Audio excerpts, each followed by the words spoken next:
ایسا گناہ جو ہمارے معاشرے کے اندر بڑھتا جا رہا ہے اور اس کی برائی ہمارے دلوں میں اور ہمارے ذہنوں میں کم ہوتی جا رہی ہے۔ اس ویڈیو کے اندر آپ جان لیں گے کہ وہ کتنا نہایت برا اور جہنم میں لے جانے والا گناہ ہے، اور وہ گناہ ہے زنا۔ اللہ سبحانہ و تعالیٰ نے قرآن مجید میں سورہ الاسراء کی آیت نمبر 32 کے اندر فرمایا ہے وَلَا تَقْرَبُوا الزِّنَا إِنَّهُ كَانَ فَاحِشَةً وَسَاءَ سَبِيلًا، اور بدکاری کے پاس نہ جاؤ، بے شک وہ بے حیائی ہے اور بہت ہی برا راستہ ہے اپنی خواہشات کو پورا کرنے کا۔ حضرت عمرو بن عاص رضی اللہ تعالیٰ عنہ سے روایت ہے کہ حضور صلی اللہ علیہ وسلم نے فرمایا کہ جس قوم میں زنا عام ہوگا وہ قوم قحط میں گرفتار ہوگی، یعنی اس قوم میں رزق کی کمی ہو جائے گی، اور جس قوم میں رشوت کا لین دین ہوگا وہ روب میں گرفتار ہوگی، یعنی وہ قوم ڈرپوک ہو جائے گی۔ اور اسی طرح نبی کریم صلی اللہ علیہ وسلم نے اپنے صحابہ اکرام سے فرمایا زنا کے بارے میں تم کیا کہتے ہو؟ انہوں نے عرض کیا زنا حرام ہے اور وہ قیامت تک حرام ہی رہے گا۔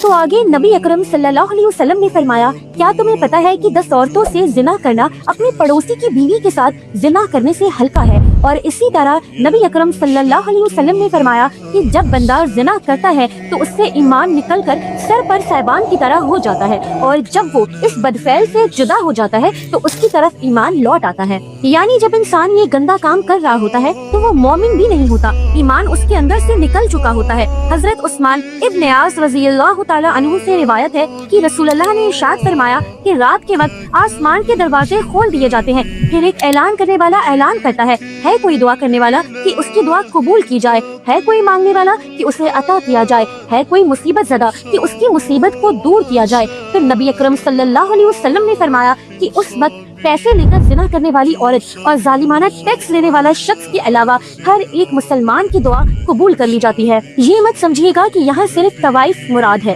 یہ گرل فرینڈ اور بوائے فرینڈ کے کلچر میں بھی ایک عورت پیسے لے کر ہی زنا کرواتی ہے۔ اچھے لوگوں کی صحبت اختیار کرو، قرآن کی تلاوت کرو، قرآن کا ترجمہ پڑھو، اپنے آپ کو کسی حد تک دین کے ساتھ ضرور جوڑے رکھو، اور اگر ایسے نہیں کرو گے تو گناہوں میں پڑ جاؤ گے۔ اور شادی میں جلدی کیا کرو، اور اگر نہیں کر سکتے تو کثرت کے ساتھ روزے رکھا کرو، کیونکہ روزے شہوت کو روکتے ہیں، اور یاد رکھو بری صحبت اور برے دوست سوائے برائی کے تمہیں کچھ بھی نہیں دے سکتے۔